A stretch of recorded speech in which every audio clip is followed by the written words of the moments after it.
Winter na naman dito ya.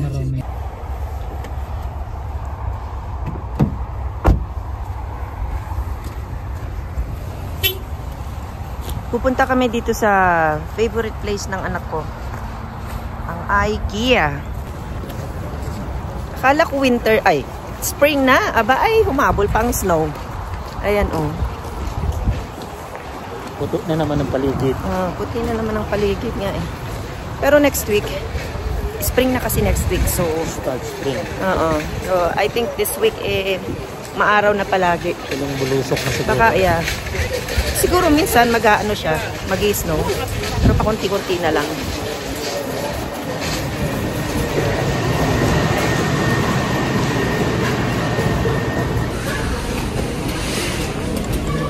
Ayan o, gusto nyong iwan yung anak nyo dyan, yung mga maliliit, dyan muna sila.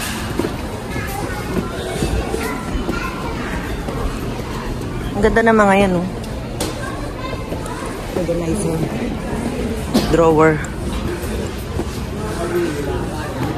Ay, bubuyog. Ang cute. Ang dito.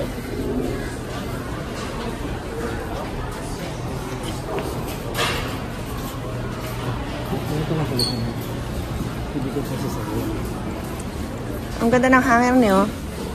$6.99. Pwede na. White. Oh.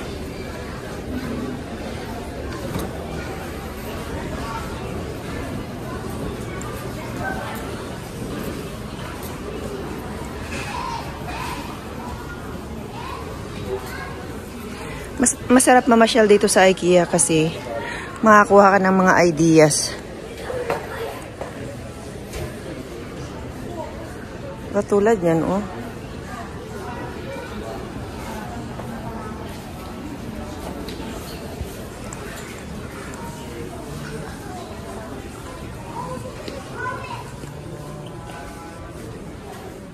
Ito, gusto ko to, rocking chair.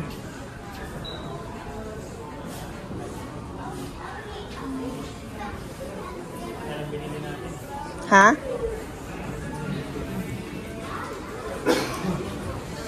$549 na lang.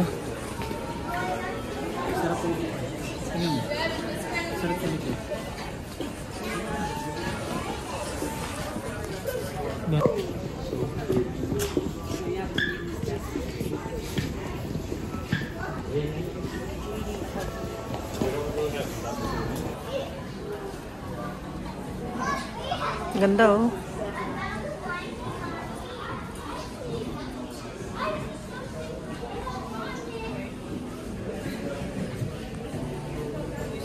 Ito, pangit ba ito? Pwede rin yan. Ito?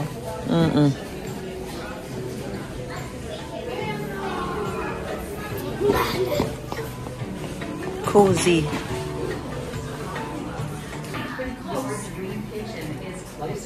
Tumitingin kami ng bar stool. Pero mahal pala yan. $190, no? Oo, $190. So, maganda yung umiikot, pero $190. Ito, $120. Self-serve area.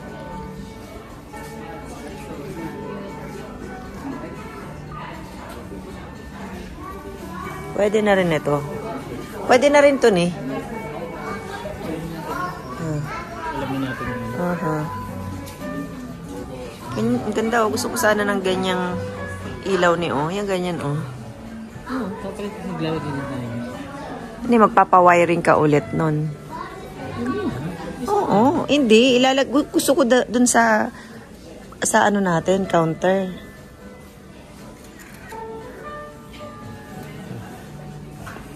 Ganda, oh. Ayan, ang mga maliliit na rooms. Pang condo kasi itong mga ganitong style. Ganda.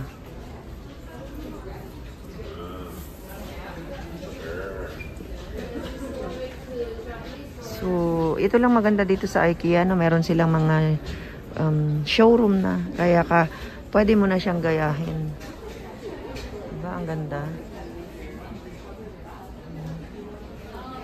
Mali. Sabagay, ganito naman ang sizes ng mga condo.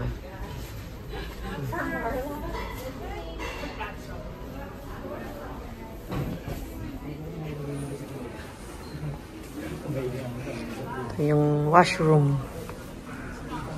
Diba? Ganda rin ng curtain. Tignan natin tong. Very nice.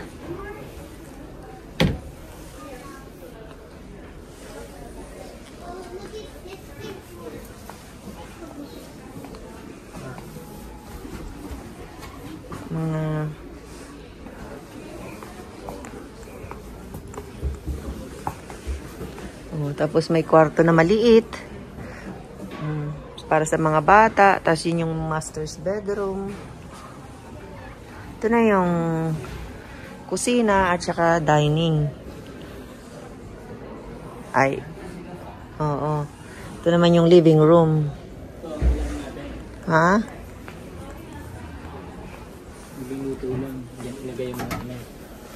Soy sauce yung ano lang. Hindi. Okay na yun. Mas okay yung nakatago. Mas gusto ko yung nakatago ni. Pero kailangan natin na ng timbangan ni. Para sa pagkain. Para timbangin mo yung kakainin mo. Diba? Ganda.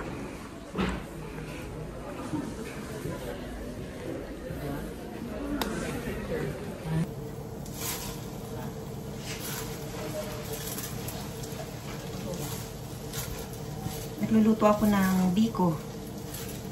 Nandito na kami sa bahay, nakarating na kami. So, ayan, yung biko ko ay maputla kasi hindi yung nilagay kong asukal ay hindi yung dark color. Kaya maputla siya. Ito siya. Ayan. Simpleng biko lang ito. Mga pang-almusal ni jowa.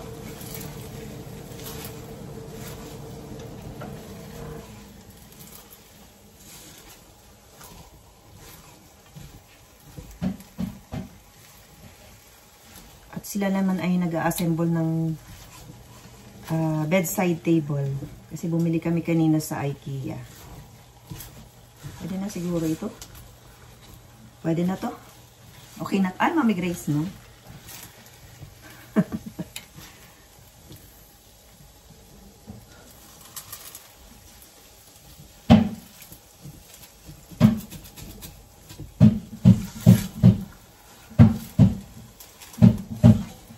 Pwede na siguro to.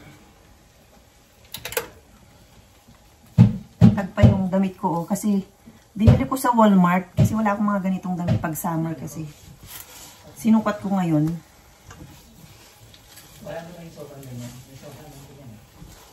Ayan. Pwede na. Ayan ang biko ko. So ito, nilagyan ko ng konting luya para may ano ba yung tawag dyan? Basta, ganun. Natutunan ko lang yan dun sa katrabaho ko sa Pilipinas dati. Ang sa kanya naman, luya or yung kalamansi, ilalagay niya. At masarap naman yung kanyang biko. Ito. Thank you, Lord!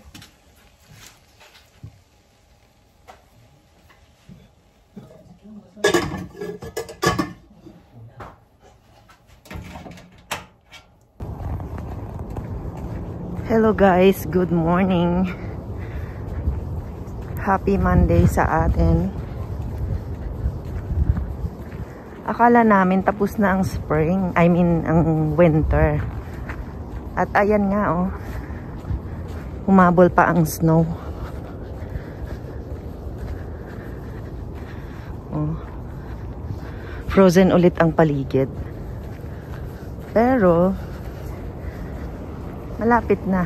This week na ang spring. So, magiging okay na din.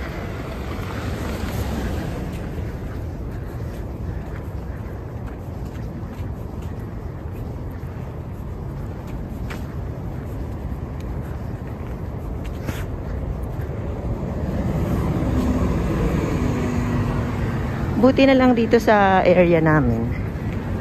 Maraming bus ang dumadaan, kaya okay.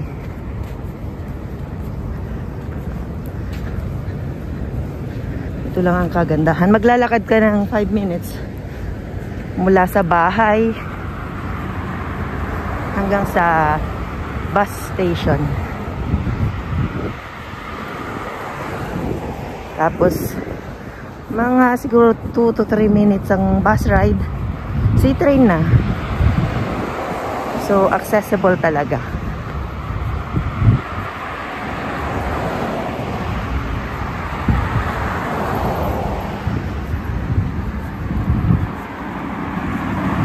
Malamig pa rin talaga.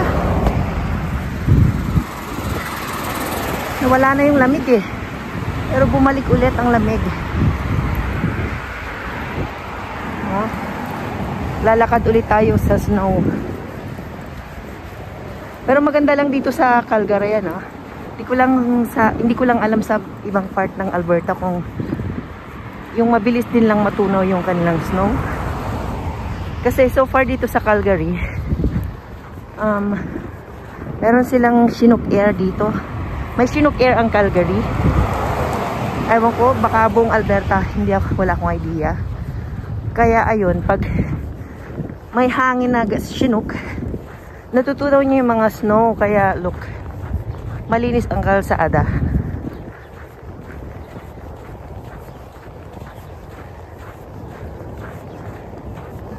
Hinihingal ako konti. Ay, kulang sa dugo. Ito ang problema pag kulang sa dugo.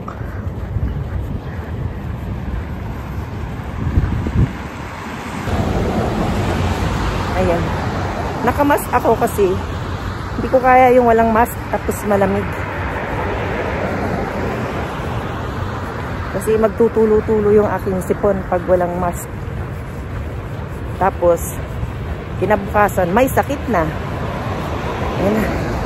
Habulin ko tong bus number 43. Okay. Sakay muna tayo ng bus.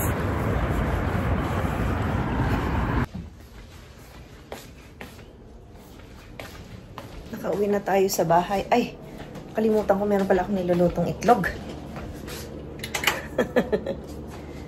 Ano ba yan? Ayan ang aking nilulutong itlog para just in case magutom, meron ng kakainin. At 7:30 na dito sa dito sa amin. Pero maliwanag pa, kaya excited ako for spring.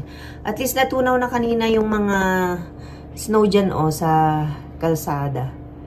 At saka hindi na ganun kalamig. Kaninang umaga, medyo malamig-lamig pa. And hopefully wala nang snow para pwede nang magsuot ng mga maninipes.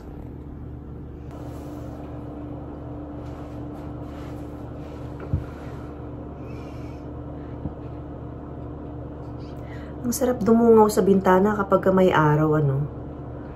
Iba talaga yung vibes ng yung sikat ng araw sa atin. Nakaka-happy. So, ayun, yun lang ang ating video for today.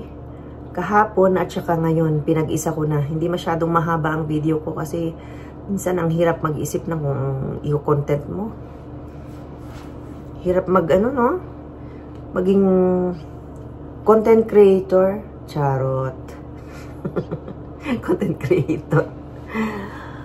Anyways, yun lang ang video natin for today, guys. Thank you for watching. Don't forget to like and subscribe. Bye-bye.